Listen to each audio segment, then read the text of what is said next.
오늘은 본문의 말씀을 통해 그의 가르치심에 놀라더라라는 제목으로 하나님의 말씀 증거하도록 하겠습니다. 자, 오늘 본문은 바리새인과 사두개인들이 예수님과 벌였던 이 두 가지 논쟁에 대해서 말씀하고 있습니다. 하나는 세금에 관한 논쟁이고 다른 하나는 부활에 관한 논쟁이었습니다. 자, 그런데 이 논쟁의 목적이 무엇이에요? 우리 15절 말씀 함께 읽겠습니다. 15절 시작. 이에 바리새인들이 가서 어떻게 하면 예수를 말의 올무에 걸리게 할까 상의하고, 자, 그들이 논쟁을 벌인 목적은 진리를 깨닫기 위함이 아니라 예수님의 말꼬리를 잡아 올무에 걸리게 하려는 것입니다. 사람이 말이 많다 보면 그 많은 말 중에 어딘가는 실수하는 것이 있으리라는 거죠. 가끔 유명한 목사님들의 설교를 듣다 보면 저렇게 유명한 목사님도 저런 실수를 하나 싶을 때가 있습니다. 그런 분들은 이 설교팀이 검수를 하는데도 그런 실수가 나와요. 자, 그러니 저 같은 목사는 오죽하겠어요. 여러분, 제가 제대로 된 말씀을 전하고 있는지 꼭 분별하여 들으시기 바랍니다. 그러나 실수하더라도 저 목사 왜 저래? 이러지 마시고 너른 마음으로 이해해 주시기 바랍니다. 말이 많으면 누구나 실수할 수 있어요. 그러니 논쟁을 벌이다 보면 예수님도 분명 꼬투리 잡을 일이 생기리라는 거죠. 자, 그런 가운데 바리새인들이 들고 나온 논제가 무엇입니까? 우리 16절 함께 읽겠습니다. 16절 시작. 그러면 당신의 생각에는 어떠한지 우리에게 이르소서. 가이사에게 세금을 바치는 것이 옳으니까 옳지 아니하니까 하니. 자, 이 로마의 황제 가이사에게 세금을 내는 것이 옳으냐는 것입니다.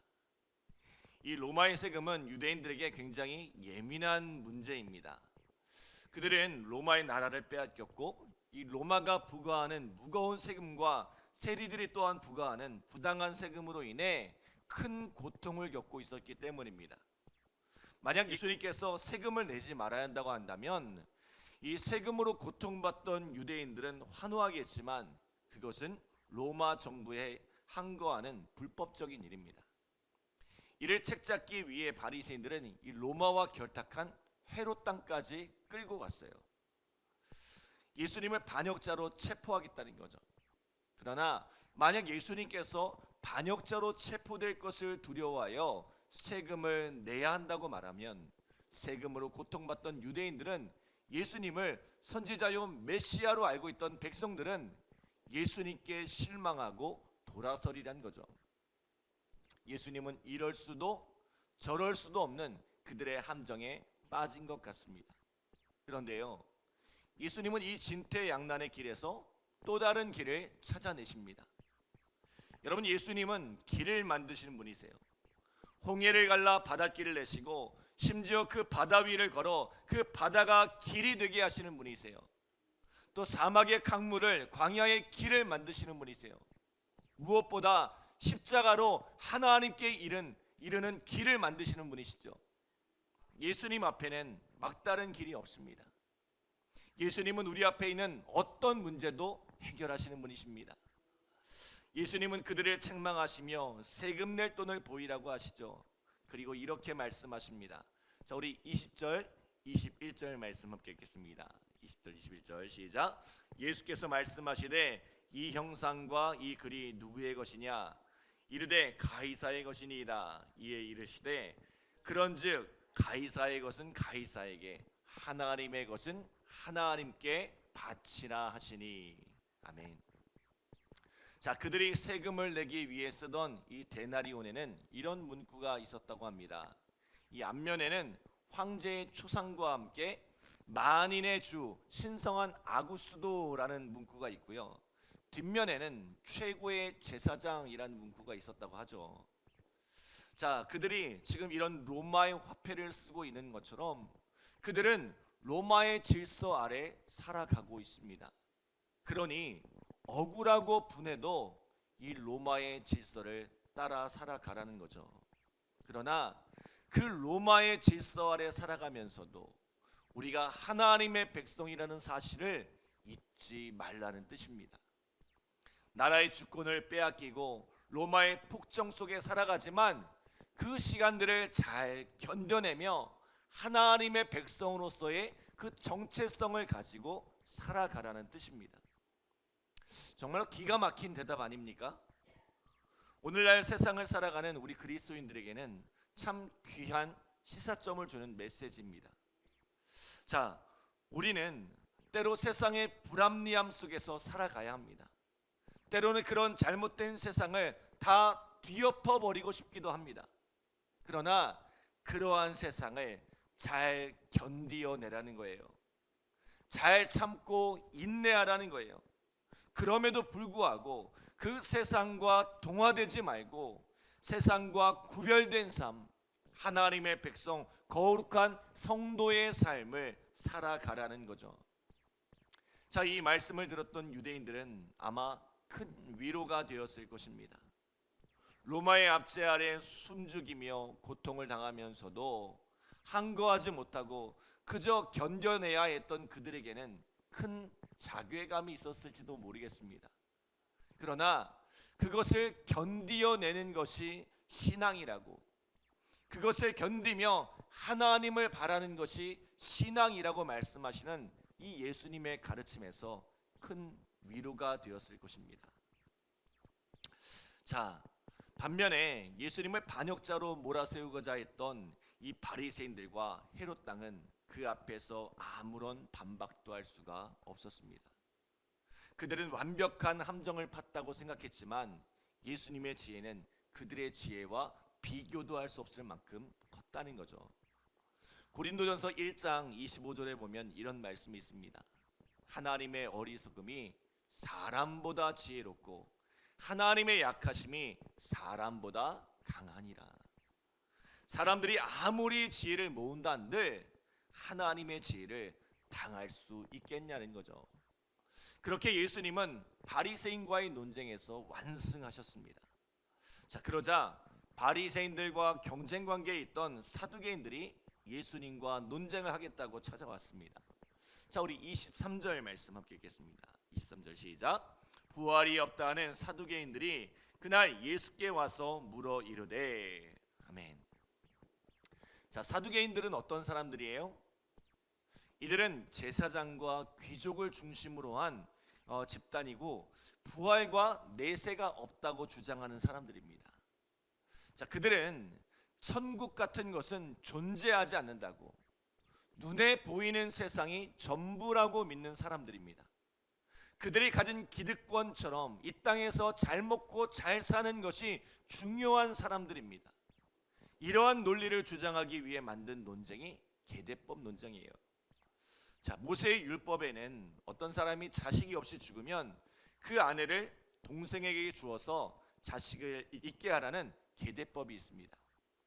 이는 대가 끊어지는 것을 방지하기 위한 목적과 함께 당시 홀로 살아갈 수 없는 과부의 삶을 보호하기 위한 제도였습니다.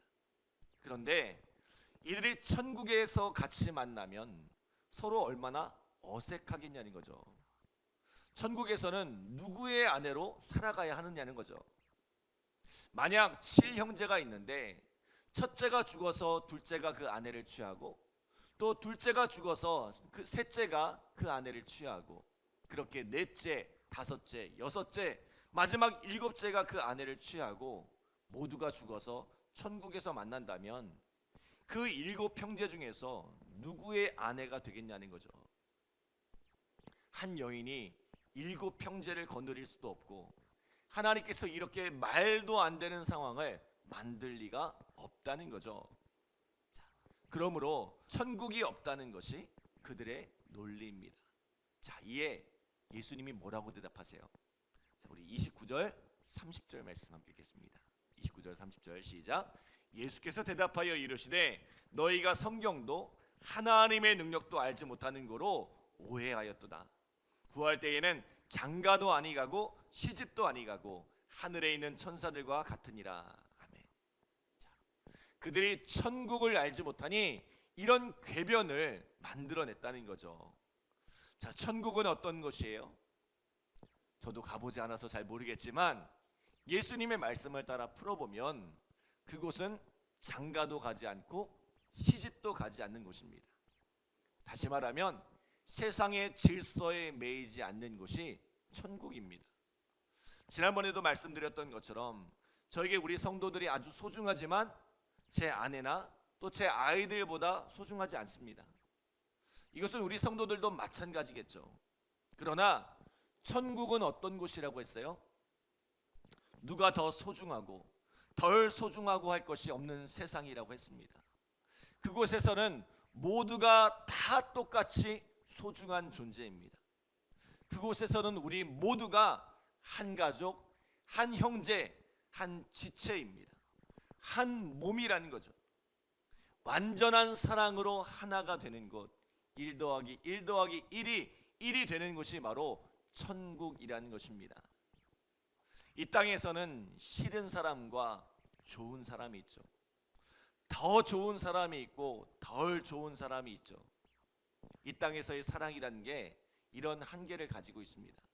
그러나 천국에서는 서로 안에 있는 상처와 미움, 갈등, 이 고통이 다 치유되고 서로를 향해 완전한 용서가 이루어지는 곳입니다. 더 사랑하고 덜 사랑하는 것 없이 내가 나 자신을 사랑하듯이 모든 타인을 향해 그렇게 온전히 사랑할 수 있는 곳이 바로 천국이라는 거죠. 이 사람이 왜 나에게 이렇게 잘해주지? 의심할 필요 없이 그저 그 사랑을 온전히 받을 수 있는 곳. 내가 이렇게 사랑하면 이용당하는 거 아닌가? 두려워할 필요 없이 아낌없이 사랑할 수 있는 곳. 그곳이 바로 천국입니다. 여러분, 이러한 천국이 기대되지 않습니까? 자, 그러면서 말씀하시는 것이 뭐예요? 우리 31절, 32절 말씀 함께 읽겠습니다. 죽은 자의 부활을 논할진대 하나님이 너희에게 말씀하신 바 나는 아브라함의 하나님이요 이삭의 하나님이요 야곱의 하나님이로라 하신 것을 읽어보지 못하였느냐? 하나님은 죽은 자의 하나님이 아니요 살아있는 자의 하나님이시니라 하시니. 아멘. 하나님은 자신을 아브라함과 이삭과 야곱의 하나님이라고 말씀하십니다. 분명 이 땅에서 아브라함과 이삭과 야곱은 모두 죽었습니다. 그러나 하나님은 여전히 그들과 함께 하시는 하나님이란 거죠. 그들은 죽은 자로 과거의 역사 속에 하나님과 함께 했던 이들이 아니라 천국에서 살아있는 자로 하나님과 여전히 함께 하고 있다는 것입니다. 자, 오늘 하나님의 말씀과 가장 가까운 곳에 있으면서도 사두개인들은 부활과 이 천국을 믿지 않았습니다. 그들의 눈에 보이지 않는다는 이유 때문이었습니다. 아니, 어쩌면 그들의 현재 기득권을 지키기 위해서 그 기득권에 취해서 부정하고 싶었던 것인지도 모르겠습니다. 그들은 그들의 무지를 덮기 위해 그럴듯한 논거를 만들었지만 그 역시 예수님의 지혜 앞에 처참히 무너지고 말았습니다. 여러분, 욥기에 보면 이런 말씀이 있죠. 욥기 42장 2절로 3절에 보면 주께서는 못하실 일이 없사오며 무슨 계획이든지 못 이루실 것이 없는 줄 아오니 무지한 말로 이치를 가리는 자가 누구니까? 나는 깨닫지도 못한 일을 말하였고 스스로 알 수도 없는 헤아리기도 어려운 일을 말하였나이다. 욥과 친구들이 이 고난에 대한 끝없는 논쟁을 벌였지만 다 부질없는 일이란 거죠. 애초에 그것은 그들이 알 수도 없는 일이었다는 거예요. 그들은 감히 하나님의 뜻을 헤아리겠다고 했지만 그들의 수많은 말은 이치를 가리는 말이요 깨닫지도 못하고 막 쏟아내는 어리석은 말에 불과했다는 것입니다. 그리고 오늘 바리새인과 사두개인들의 말도 이와 같았다는 거죠. 그들은 자신들의 지혜를 자랑하며 그 지혜로 예수님을 시험하려고 했지만 그들의 지혜, 그들의 지식이라는 것이 얼마나 단편적이고 협소한 것인지를 드러냈을 뿐입니다. 우리도 인생을 살아가면서 이와 같은 실수를 하죠. 내가 굉장히 많은 지식을 알고 있다고 생각하고 그 지식으로 사람을 판단하고 또 세상을 판단합니다. 오늘 이 두 가지 논쟁을 통해 우리가 깨닫게 되는 것이 무엇입니까? 우리는 참 무지하다는 것입니다. 그 무식을 우리의 입술로 막 쏟아내면서 살아가는 거예요. 사랑하는 여러분, 오늘 우리가 겸손하기 원합니다. 그리고 그 겸손함으로 풍성한 하나님의 지혜를 구하는 우리들이 되기를 소원합니다. 모든 막힌 것에 길을 여시는 그 예수님께 지혜를 구하는 우리 믿음의 성도들 되시기를 간절히 기도합니다. 기도하겠습니다. 하나님 감사합니다. 복된 새벽 우리에게 귀한 말씀 주시고 또 말씀으로 우리의 삶을 돌아볼 수 있도록 인도하심에 감사드립니다. 하나님, 우리가 많은 것을 안다고 생각하고 또 그 지식을 가지고 세상을 판단하고 사람들을 판단하지만 참 우리의 그 지식들이 참으로 협소하고 우리가 알고 있는 그것들이 참 작은 것에 불과함을 깨닫게 됩니다. 오늘 겸손히 주님 앞에 나아가게 하시고 모든 지혜의 근원 되신 하나님 앞에 또 예수님 앞에 나아가 겸손히 그 지혜를 구하는 복된 삶이 되어질 수 있도록 주님 축복하여 주시옵소서. 오늘 이 새벽에 그 주님을 의지하여 기도하오니 주께서 우리의 길을 여시고 발걸음을 인도하시는 귀한 축복 은혜를 경험케 하여 주시옵소서. 감사드리며 예수님의 이름으로 기도드립니다. 아멘.